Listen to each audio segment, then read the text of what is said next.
तो आदाब, नमस्कार, गुड इवनिंग, सत श्री अकाल। एक बार फिर आप तमाम लोगों का स्वागत है क्राइम तक की कहानी के इस एपिसोड में। उम्मीद है पूरी फैमिली अच्छी होगी, अपना और अपनों का ख्याल रख रही होगी। 9/11 की वो तस्वीरें आप सबके जहन में आज भी जिंदा होंगी, जब एक एक कर दो प्लेन वर्ल्ड ट्रेड सेंटर से जाकर टकराया था और इसमें कई सौ लोगों की जान गई थी। न्यूयॉर्क का वो world trade centre, twin tower, और इसके पीछे अलकायदा का हाथ आया, ओसामा बिन लादेन का नाम आया और फिर एबटाबाद में अमेरिका ने घुसकर ओसामा बिन लादेन को उसी के घर में मार गिराया। तो ये पहली बात था जब दुनिया ने आतंक का ऐसा चेहरा देखा था। कोई सोच भी नहीं सकता था कैसे कोई प्लेन से टकरा कर किसी की जान नहीं जा सकती। ये एक सुसाइडल मिशन था। ये 9/11 2001 में हुआ था, लेकिन इससे करीब 25 साल पहले ऐसा हादसा हो चुका था। अब क्या पता, मैं सब कंफर्म तो नहीं हूं, लेकिन कहीं ये तो नहीं कि ओसामा बिन लादेन को वहीं से आइडिया मिला था और उसके बाद ही उसने ये पूरा ऑपरेशन, ये पूरी साजिश प्लान की थी कि अमेरिका में घुसकर किस तरीके से प्लेन के जरिए प्लेन को एक बॉम्ब बनाकर उसको कहीं गिराया जाए और बर्बादी की जाए। बहुत मुमकिन हो सकता है। आज की कहानी 9/11 से 25 साल पहले हुए ऐसे एक हमले की कहानी है और जापान के लोग आज भी इसे याद कर सिहर उठते हैं। दो तरह के लोग हैं, एक जो इस हमले के हीरो को हीरो मानते हैं और दूसरा जिनका मानना है कि इस तरह से ऐसी हरकत नहीं होनी चाहिए। जब सेकेंड वर्ल्ड वॉर हुआ, दूसरे विश्व युद्ध में जापान की हार हुई थी, अमेरिका जीता था और अमेरिका ने तब नागासाकी और हिरोशिमा पर एटम बॉम्ब गिराए थे, हम सब जानते हैं। तो इसी सेकेंड वर्ल्ड वॉर के दौरान एक चीज हुई थी। जापानियों को जब लगा था कि अब ये जंग जीत नहीं सकते, तो जो वहां के सैनिक थे, जो सच्चे देशभक्त थे, उन्होंने कहा हम अमेरिका के आगे सरेंडर नहीं करेंगे, हथियार नहीं डालेंगे, बेशक जान दे देंगे। तो बहुत सारे जो एयरफोर्स के पायलट थे, जो लड़ाकू विमान को उड़ा रहे थे, ऐसे कई इंसिडेंट हुए जब उन्होंने सरेंडर करने की बजाय, अपना हथियार डालने की बजाय, अमेरिका के हवाले खुद को करने की बजाय अपना प्लेन अमेरिकी प्लेन से ले जाकर टकरा दिया था। खुद मर गए, लेकिन उनके प्लेन को भी बर्बाद कर दिया। तो जब ऐसा कोई जापानी सैनिक ऐसा करता था कि दुश्मन के प्लेन से ले जाकर खुद के प्लेन को टकरा देता, क्योंकि उसको मालूम है कि अब बचने का या फिर जीतने का कोई चांस तो है नहीं, तो इसको उस वक्त कामिकाजे अटैक कहते थे। कामिकाजे हमला, कामिकाजे हमला मतलब एक तरह का सुसाइडल अटैक, कि सीधे आप जाकर सामने वाले को मारो और खुद मर जाओ। तो ये जापान में बड़ा मशहूर हुआ था कामिकाजे अटैक, और ऐसे तमाम वीरों को, उस वक्त के सैनिकों को वहां के लोग पूछते हैं कि देखो, बेशक हम जंग हार गए, लेकिन हमारे ये हीरो थे जिन्होंने हथियार नहीं डाले। तो ये सेकेंड वर्ल्ड वॉर की बात थी और उस वक्त बहुत सारे ऐसे हीरो हुए। उसी सेकेंड वर्ल्ड वॉर का उस वक्त के दौर का एक क्रिमिनल था जापान में, जो बहुत पावरफुल था और यकूजा था एक तरह का। यकूजा असल में जापान में वो शब्द है, जैसे बहुत सारे अलग अलग गैंग्स होते हैं, तो हर गैंग का जो एक लीडर, कमांडर होता है, जो सबसे बड़ा, उसको याकूजा कहते हैं। फॉर एग्जांपल ऐसे समझ लीजिए, जैसे डी कंपनी का दाऊद याकूजा है, छोटा राजन अपने गैंग का याकूजा है। आजकल इंडिया की बात करें तो लॉरेंस पिस्टो अपने आप में याकूजा है। तो ऐसे ही एक याकूजा, एक माफिया डॉन बहुत बड़ा जापान में हुआ करता था। उसका नाम था योशियो कोडामा। योशियो कोडामा एक क्रिमिनल था, लेकिन साथ ही साथ नेशनलिस्ट था। जिस तरीके से जापान की आर्मी इस जंग में हारी, उसके बाद वहां पॉलिटिकल सिस्टम आया और फिर अमेरिका ने एक तरह से कंट्रोल किया, तो वहां के जो लोग हैं वो चाहते थे कि नहीं, जापान की आर्मी की वो इज्जत वापस लौटे, और उसके लिए बहुत सारे क्रिमिनल इकट्ठा हुए। और उन सब के उस वक्त अगवाई करने वालों में एक माफिया डॉन था, उसका नाम था यही योशियो कोडामा। तो इसने ऐसे तमाम लोगों को चुन चुन कर, ऐसे तमाम छोटे बड़े गैंग क्रिमिनल को उठा उठा कर भर्ती किया, गैंग बनाया, और इनका बस ये था कि राष्ट्रभक्ति और जापान के उस सुनहरे दौर के जो जवान थे, उनकी खोई हुई इज्जत को वापस लाया जाए, सिस्टम बदला जाए। ये सब कुछ चल रहा था। अच्छा खासी सोसाइटी में इज्जत थी कोडामा की। लेकिन तभी 1976 में जापान में अचानक एक अजीब चीज होती है।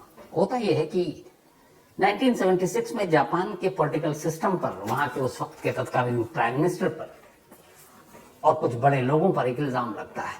इल्जाम ये कि एक फ्रांस की कंपनी है जो अमेरिका के भी साथ है, जो प्लेन बनाती है, प्राइवेट एयरलाइंस भी और बाकी बोइंग। तो उस कंपनी का नाम है लॉकहीड कंपनी। और इस लॉकहीड कंपनी जो एयरप्लेन बनाती है, उसने जापान के नेताओं को और बाकी लोगों को रिश्वत दी कि तुम हमारा प्लेन खरीदो, जबकि जो उनके उस कंपनी का जो राइवल था वो अमेरिकी दुश्मन था, जो दूसरी कंपनी जिससे अब तक जापान प्लेन खरीद रहा था। क्योंकि अमेरिका से बेशक जंग हार के अमेरिका का कंट्रोल भी है वहां पर, लेकिन जापानी हम लोग अमेरिकी को पसंद करते नहीं है इतने। तो ये था कि एक तो अमेरिका ने जापान पर कहर ढाया, नागासाकी हिरोशिमा पर बम गिराया, लेकिन अब इस लॉकहीड कंपनी के जहाज जापान एयरलाइंस खरीदे और बाकी वहां की जो कंपनियां वो खरीदे, इसके लिए अमेरिका ने रिश्वत दिया और लॉकहीड कंपनी की तरफ से, क्योंकि वो उसकी तरफ से दलाली कर रहे थे। तो उसमें कई मिलियन डॉलर रिश्वत दी गई जापान के सरकार के लोगों को। और उसमें उस वक्त के जापान के एक प्राइम मिनिस्टर, जो बाद में भी प्राइम मिनिस्टर बने, उससे पहले भी प्राइम मिनिस्टर थे, उनका भी नाम आया। उनका नाम था काकोई तनाका, कि इनको रिश्वत दिया गया। पॉलिटिकल में रिश्वत दिया गया, वहां तक तो मामला ठीक था, लेकिन फिर अचानक जब इंक्वायरी कमेटी बैठी और रिपोर्ट सामने आनी शुरू हुई तो पता चला कि रिश्वत सिर्फ जापान के नेताओं को नहीं दी गई है, वहां की सरकार के नुमाइंदों को नहीं दी गई है, बल्कि इसमें एक ये रिश्वत एक उस शख्स ने भी लिया है जिसे वहां के याकूजा, वहां के समुराई, वहां के बाकी यंग जनरेशन अपना हीरो मानती थी, क्योंकि वो जापान के सेनाओं के पुराने सुनहरे दिन को लाने का सपना दिखाता था। और वो शख्स था योशियो कोडामा, वही कोडामा जो माफिया सरगना याकूजा। अब जब ये आया कि याकूजा का नाम कि रिश्वतखोर, और रिश्वत किससे ले रहा है? उस अमेरिका से, और उस कंपनी के प्लेन को खरीदने के लिए जिस कंपनी ने सेकेंड वर्ल्ड वॉर के दौर में जो जहाज बनाई, उसी जहाज से जापान पर बमबारी की गई। तो दुश्मन के जहाज जिसने जापान को नेस्तनाबूद किया, बर्बाद किया, उसी अब दुश्मन के जहाज को वहीं की सरकार रिश्वत लेकर अपने यहाँ एयरलाइंस में शामिल कर रही है। तो ये एक तो मतलब गौरव उसकी भी बात थी कि कहाँ हमारी गौरव रहेगी इसमें। तो जब ये स्कैंडल सामने आया, इस रिश्वतखोरी का मामला, कि अमेरिका के थ्रू इस जो लॉकहीड कंपनी है उसने सरकार को रिश्वत दी कई मिलियन डॉलर, और उसमें हमारा ये बॉस भी शामिल है जो अब तक हीरो बना हुआ था, जापानी वर्ल्ड वार सेना के उस वक्त वर्ल्ड वार सेकंड के तमाम को हीरो की तरह उसको लेकर तमाम गैंग को इकट्ठा किया, उनमें नए सपने जोश भरे हुए भाषण देता था। और वो खुद ही रिश्वतखोर है, और वो भी उसी अमेरिका से रिश्वत ले रहा है जो अमेरिका जापान की उस जमाने में बर्बादी की वजह बना। तो बहुत सारे जो बाकी माफिया क्रिमिनल और लोग जुड़े हुए थे जो इससे, उनको बड़ा गुस्सा है। अब याकूजा, जैसे मैंने बताया कि वहां जितने भी गैंग है, माफिया है, उन सबका जो कमांडर जनरल लीडर होता है वो एक ही याकूजा होता है, उसके अंदर बहुत सारे लोग काम करते हैं। उसी तरह समुराई वहां के वो लोग हैं जो जैसे राजा रजवाड़े के जमाने में जो उनके वफादार हैं उनको समुराई कहते हैं, और वो कहते हैं कि वो कभी गद्दारी नहीं करेंगे। तो इन चीजों को उभारा जा रहा था, लेकिन अब ये स्कैंडल सामने आ गया, जो सबसे बड़ा माफिया वो रिश्वतखोर निकला। तो इसी को मानने वाला एक नौजवान था जापान में, और उस नौजवान का नाम था मित्सुयासु माइनो। मित्सुयासु माइनो टोक्यो के एक आम परिवार में पैदा हुआ था, धीरे धीरे बड़ा हुआ। जब बड़ा हुआ तो उसे कोडामा और उसके भाषण बड़े अच्छे लगे, राष्ट्रभक्ति वाले सारी चीजें, तो उसको फॉलो करने लगा। वो उसके भाषण सुनता, उसके जमात में एक तरह से शामिल हो गया। फिर बड़ा हुआ, उसकी दो शादी हुई, लेकिन दोनों डिवोर्स हो गया, क्योंकि वो हर वक्त सिर्फ राष्ट्रवाद की बात किया करता था देश के लिए, तो घर गृहस्थी चली नहीं। फिर उसने क्या किया, जिंदगी कैसे चलाए, तो एक पोर्न स्टार बन गया। वो उस तरह की फिल्मों में जो सेमी पोर्न फिल्में हुआ करती थी, वो उसमें एज एन एक्टर काम करने लगा। धीरे धीरे उस तरह की फिल्में देखने वाले लोग उसे जानने लगे, पहचानने लगे। लेकिन वो मानता था अपना आदर्श, अपना हीरो इसी डॉन, माफिया किंग, याकूजा कोडामा को। लेकिन जैसे 76 में ये रिश्वतखोरी वाला एयरलाइंस का इल्जाम लगा उसके बॉस पर, उसका सपना टूट गया। उसे लगा ये क्या है, मैं तो इसको अपना आदर्श हीरो मानता था, देश के लिए कुछ भी कर गुजरने वाला। तो ये हुआ कि ये तो बदलाव निकला। तो उस वक्त समुराई एक परंपरा थी कि अगर, क्योंकि मान के चलते हैं वफादार है, धोखा नहीं देगा, गद्दारी नहीं करेगा। अगर कोई ऐसा गद्दार निकला तो उस वक्त ये होता था कि वो एक परंपरा को निभाते हुए वो शख्स जिसका राज खुल गया है वो खुद ही अपनी जान दे दे, खुदकुशी कर ले उस परंपरा का निर्वाह करते हुए। तो जब ये खुलासा हुआ तो ये हुआ कि कोडामा के ऊपर कि भाई तुमने गलत किया है, इतने सैकड़ों हजारों लोगों के सपने तोड़े हैं, तुम गद्दार हो, तुमने दुश्मन देश से रिश्वत लिया उनके प्लेन को यहां उड़वाने के लिए, जापान एयरलाइंस में शामिल करने के लिए। तो समुराई परंपरा को निभाते हुए अब तुम अपनी जान दे दो। लेकिन कोडामा कहां जान देने वाला था, उसने जान दी नहीं और उसके खिलाफ लोग खड़े हो गए। उधर पॉलिटिकल विरोध प्रदर्शन शुरू हो गया, इंक्वायरी बिठा दी गई। लेकिन इस बिरादरी को मानने वाले बहुत सारे नौजवानों में यह गुस्सा था कि कोडामा ने ठीक नहीं किया है, तो इसको इसकी सजा मिलनी चाहिए, पर सजा दे कौन?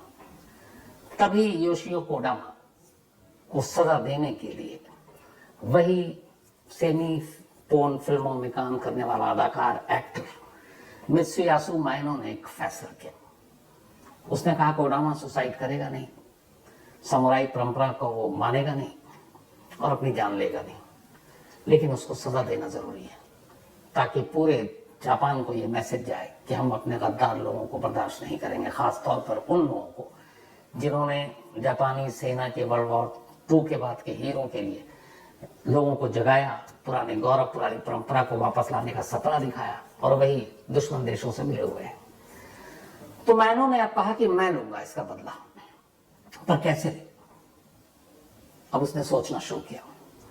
अब कोडामा एक बहुत बड़ा यकूजा, एक माफिया डॉन, आसपास में इतनी सिक्योरिटी, घुसने की किसी की हिम्मत नहीं, चाहे उसके मानने वाले हों, फैन हो, फॉलोअर्स हो, वो भी नहीं जा सकते, क्योंकि जापान में याकूजा गैंग और राइवलरी इन सब का भी बड़ा पुराना इतिहास है। तो उसकी अपनी एक पूरी टाइट सिक्योरिटी हुआ करती थी। टोक्यो में एक इसका 2 मंजिला आलिशान घर था और वो उसी घर में रहा करता था। अब उस तक पहुंचना, उसके घर में घुसकर मारना लगभग नामुमकिन, और कहीं भी वो अब इस स्कैंडल के बाद किसी पब्लिक फोरम पर कहीं और जाता ही नहीं था। एक तरह से वो कैद हो गया और सुरक्षा घेरे में। तो उस तक पहुंचा कैसे जाए, उसे मारा कैसे जाए, इसके बारे में मैनों ने सोचना शुरू किया। जब उसने हर तरह से रेकी कर ली, टोक्यो में जाकर उसके घर के इर्द गिर्द आसपास की तमाम बिल्डिंगें, उसे कोई रास्ता नहीं सूझा। तभी अचानक एक रोज उसके दिमाग में ख्याल आया। इसके बाद वो पहुंचता है टोक्यो के फ्लाइंग क्लब, वहां जाता है और कहता है कि मुझे प्लेन उड़ाना है, प्राइवेट छोटे प्लेन, और उसको सीखना है। तो फ्लाइंग क्लब में कोई भी जाओ, पैसा दो, एक फीस है, उसके बाद आप सीखो। तो मैनो जाता है और फ्लाइंग क्लब में प्लेन उड़ाना सीखता है, पूरा प्लेन उड़ाना सीख गया। प्लेन उड़ाता है, बार बार जाकर फिर कोडामा के घर की रेकी करता है, और इस तरीके से वो अपनी तैयारी कर रहा है एक बड़े ऑपरेशन की, एक ऐसे ऑपरेशन की जो आने वाले दिनों में शायद जापान हमेशा के लिए याद रखेगा। उसकी ट्रेनिंग पूरी हो जाती है, प्लेन उड़ाना वो सीख जाता है। अब तारीख आती है 1976 मार्च का महीना। 20 मार्च को वो टोक्यो के एक फ्लाइंग क्लब से 2 छोटे प्लेन रेंट पर लेता है। बहुत सारे लोग होते हैं जो जाकर रेंट पे लेते हैं, 1-2 घंटा 3 घंटा उड़ाते हैं, शौकीन लोग होते हैं, और फिर वो वापस पहुंचा देते हैं। चूंकि वो ट्रेनिंग ले चुका था, उसको लाइसेंस मिल चुका था छोटे प्लेन को उड़ाने का, तो अब उसके लिए कोई मुश्किल नहीं था। तो उसने 2 प्लेन रेंट पे लिया, और जिस दिन ये रेंट लिया, जो जिस दिन उसको लेना था, उड़ाना था, वो तारीख थी 23 मार्च 1976। टोक्यो में एक शोफू एयरपोर्ट है, उसी शोफू एयरपोर्ट पर ये दोनों रेंटेड प्लेन खड़ा हुआ है। अब 23 मार्च 1976 की सुबह ठीक 9 बजे माइनो अपने 2 दोस्तों के साथ इस शोफू एयरपोर्ट पर पहुंचता है। जाने के बाद वो दिखाता है, कहता है मेरी बुकिंग है 2 प्लेन की। वहां पे वो चेक करते हैं, कहते हैं ये रहा। लेकिन जब ये एयरपोर्ट पहुंचते हैं तीनों, तो ये तीनों एक खास यूनिफॉर्म में पहुंचे थे, और ये यूनिफॉर्म था वर्ल्ड वॉर 2 में जो जापानी एयरफोर्स की वर्दी हुआ करती थी, उसी वर्दी में माइनो और उसके 2 दोस्त एयरपोर्ट पहुंचे थे। और वहां पे देख के लोग, उनको ही बड़ा अजीब कि ये क्या है, ये तीनों मतलब वर्ल्ड वॉर सेकंड की वर्दी में है, यूनिफॉर्म में, एयरफोर्स के जापान के। तो फिर ये बताता है और लेटर दिखाता है, कहता है एक्चुअली हम एक फिल्म बना रहे हैं वर्ल्ड वॉर सेकंड के अपने हीरो के ऊपर, और उसी हीरो के फिल्म के लिए हमें कुछ शूटिंग करनी है और इसलिए हम लोग इस यूनिफॉर्म में आए। अच्छा, उसके जो दो दोस्त थे उनके साथ एक कैमरा भी था। तो इन तीनों ने कहा कि हमें एक फिल्म बनानी है अपने हीरो के ऊपर। तो एयरपोर्ट को भी लगा कि हाँ ठीक है, कोई इशू नहीं है। तब वो गए, दोनों दो अलग अलग प्लेन में बैठते हैं। माइनो सिंगल अकेले अपने प्लेन में बैठता है और दूसरे प्लेन में उसका दोस्त और वो उसका साथ जो कैमरा लेकर बैठा था। अब कमाल ये था कि उसके दोनों दोस्तों को भी ये नहीं मालूम था कि माइनो ये क्या करने के लिए बुलाया उसे, और ये 2 प्लेन उसने रेंट पे क्यों लिया है। उन्हें यही उसने बताया था कि हम एक फिल्म बनाएंगे अपने हीरो के ऊपर, कुछ शूट करेंगे, तो तुम्हें शूट करना है। तो उस दोस्त ने कैमरामैन को भी लिया और उसके साथ आ गया शूट करने के लिए। तुम दोनों को यही है कि हमें कोई शूट कराने के लिए लाया। लेकिन जब एयरपोर्ट पहुंचा उसने कहा तुम दोनों इस पे बैठ जाओ। तो उसने कहा फिर शूट कैसे करोगे तुम्हारा। तो उसने कहा मैं दूसरे प्लेन में रहूंगा, तुम मुझे शूट करना और बाकी चीजें तुम टोक्यो को ऊपर से एरियल व्यू चाहिए वो शूट करना। अब वो 2 अलग प्लेन में बैठे, मैनो अलग प्लेन में बैठा। इसके बाद ये लोग, ये जो प्लेन था छोटा, पाइपर चेरोकी प्लेन, छोटा प्लेन था ये, उसके मेट का नाम है। अब ये दोनों उस प्लेन में उड़ते हैं और इसके बाद 9:05 के करीब टाइम था जब ये टेक ऑफ किया। अगले 45 मिनट तक ये दोनों प्लेन टोक्यो शहर के ऊपर उड़ रहा है। उड़ते उड़ते अचानक जो रेडियो सिग्नल होता है, ट्रांसमिशन, उससे अब मैनो अपने दोनों दोस्तों से बात करता है और कहता है कि मुझे जरा कुछ बिल्डिंग देखनी है, तो मैं नीचे की तरफ जा रहा हूं, तुम लोग वापस एयरपोर्ट पहुंचो, मैं पहुंचता हूं। उन दोनों ने अपना प्लेन मोड़ा। अब ये नीचे आना शुरू होता है, नीचे आता है। 9:50 की बात है सुबह के, 9:50 AM। इसके ट्रांसमिशन से एक आखिरी मैसेज जाता है 9:50 पे इस प्लेन से, माइनो के। और ये मैसेज था, शायद एयरपोर्ट वाले उसको कांटेक्ट कर रहे होंगे ट्रांसमिशन पे कि आप लो उड़ रहे हो, थोड़ा ऊपर आओ। ये जवाब नहीं दे रहा था, बस 9:50 पे इसने 2 लाइन जवाब दिया। पहली लाइन उसने कहा, sorry I haven't replied for a long time, मैंने बहुत देर के बाद आपको जवाब दे रहा हूं। लॉन्ग लिव द एम्परर, ये जापान के हुक्मरानों के लिए था, शहंशाहों के लिए। तो बस यही उसने 2 लाइन कही, रेडियो ट्रांसमिशन इसके बाद कट। और अगले ही पल माइनो का ये प्लेन टोक्यो शहर की एक 2 मंजिला इमारत की दूसरी मंजिल से सीधे जाकर हिट करती है। एक आग का गोला उठता है। इसके बाद आसपास की बिल्डिंगों में, बाकी सब जगहों पे हड़कंप मच जाता है। ये जो बिल्डिंग थी 2 मंजिला, ये उसी याकुजा माफिया डॉन और कभी जिसको इसने अपना आइडियल माना, योशियो कोडामा की बिल्डिंग थी। इसी बिल्डिंग में कोडामा अपने सिक्योरिटी गार्ड और बाकी लोगों के साथ रहता था। आग लगती है, इसके बाद आनन फानन में पुलिस, फायर ब्रिगेड सब पहुंचती है। 2 गार्ड उसके इंजर्ड होते हैं, मौत किसी की नहीं होती है। और कोडामा इत्तेफाक से उस वक्त बिल्डिंग के निचले हिस्से में एक अलग कमरे में था। उसको 1 दिन पहले स्ट्रोक पड़ा था, तो वो वहां पे आराम कर रहा था। जब ये एक्सीडेंट हुआ तो उसे कुछ नुकसान नहीं हुआ, लेकिन वो भाग कर बाहर आया। इसके बाद आग को बुझाया गया। थोड़ी देर के बाद फिर वो प्लेन मिला, प्लेन से एक लाश मिली और बाद में उस लाश की हकीकत सामने आई कि लाश मित्सुयासु माइनो की है। तो पहले तो किसी को समझ में नहीं आया कि हादसा था, क्या था, अचानक हुआ। लेकिन फिर जब सारी चीजें और उसके पुराने दोस्तों, बाकी लोगों से जब बातचीत शुरू हुई, पूछताछ की गई, माइनो के घर से की जब तलाशी ली गई, तो फिर पता चला उसने लिखा था कि कायदे से समुराई परंपरा को निभाते हुए कोडामा को खुद अपनी जान ले लेनी चाहिए थी गद्दारी करने से के बाद, लेकिन उसने ऐसा किया नहीं, तो उसको सजा देना जरूरी है और ये हमारी परंपरा है। तो इसलिए उसको सजा देना मेरा काम है और मैं उसको सजा दूंगा, और वो भी इस तरीके से कि कोई सोच भी नहीं सकता। और इसी को पूरा करने के लिए, ये सजा देने के लिए माइनो ने एक प्लेन को ले जाकर कोडामा की बिल्डिंग से टकरा दिया। हालांकि उसकी ये मेहनत रंग नहीं लाई, कोडामा बच गया। लेकिन जब इस सच्चाई पूरी सामने आई तो पूरे जापान मीडिया, जापान के लोगों में हड़कंप मच गया। यह कि एक शख्स किस तरीके से जापान के गद्दारों को सजा देने के लिए अपनी कुर्बानी जान की दे देता है, क्योंकि मैनों की मौत हो गई थी। कुछ लोग उसका विरोध भी करते हैं कि ये हिंसा, ये वायलेंस सही नहीं था, लेकिन मैनों की मौत ने एक बड़ा काम किया। काम ये किया कि इसके बाद अब सरकार पर और प्रेशर पड़ा, कमेटी बैठी।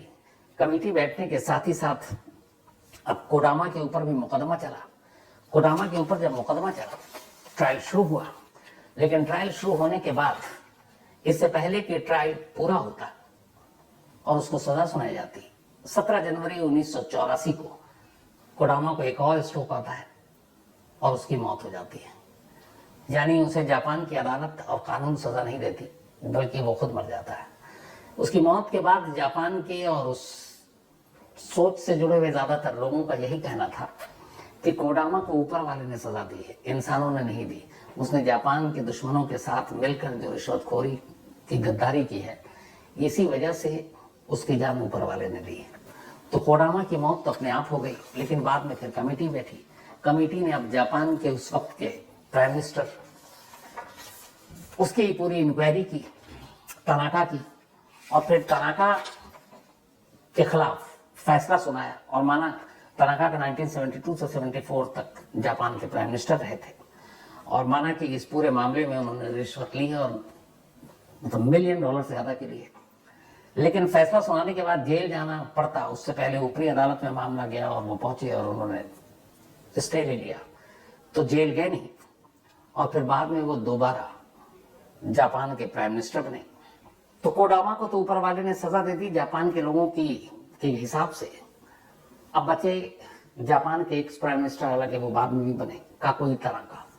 तो जो कमेटी बैठी, कमेटी ने बाकायदा अपनी रिपोर्ट में कहा कि इस पूरे मामले में जो एलिगेशन, जो इल्जाम था तनाका के खिलाफ, वो सही था और तनाका ने सचमुच रिश्वत ली थी। इस इल्जाम और इस रिपोर्ट के बाद तनाका को अपनी कुर्सी छोड़नी पड़ी, यानी मायनों की ये लड़ाई बेकार नहीं गई थी। तो सोचिए, 76 में एक शख्स बदला लेने के लिए एक प्लेन में बैठकर उस प्लेन को एक घर पे गिराता है, उसमें खुद सवाल है। अब मैंने शुरू में इसीलिए कहा था कि 76 के बाद 24 और 25 साल के बाद 2001 में न्यूयॉर्क के ट्विन टावर में यही हुआ था, वर्ल्ड ट्रेड सेंटर में। तो क्या पता मैनों की यह कहानी शायद ओसामा बिन लादेन, क्योंकि इस 9/11 के लिए भी एक लंबी प्लानिंग की थी ओसामा ने। उसकी पूरी कहानी आपको मैंने इसी क्राइम तक कहानी में सुना रखी है। तो बहुत मुमकिन है रिसर्च और कहानी के दौरान कहीं ना कहीं ये इंसिडेंट उसके दिमाग में होगा, और वहीं से ये चीज उसके ख्याल में और दिमाग में आई होगी। खैर, तो आज की कहानी में इतना ही। अब आपसे मुलाकात होगी कल रात 9 बजे किसी नई कहानी के साथ। तब तक अपना और अपनों का ख्याल रखिएगा। Thank you very much. तो दोस्तों, आपको कहानी कैसी लगी कमेंट सेक्शन में ज़रूर बताएं। अगर आपको इस कहानी से शिकायत है तो हमारी मेल आईडी पर मेल करें, हम इस कहानी को चैनल से डिलीट कर देंगे। और अगर आपको कहानी अच्छी लगी हो तो लाइक एंड सब्सक्राइब करना ना भूलें। इससे आपका तो कुछ नहीं जाएगा, पर हमारा मोटिवेशन ज़रूर बढ़ेगा। धन्यवाद।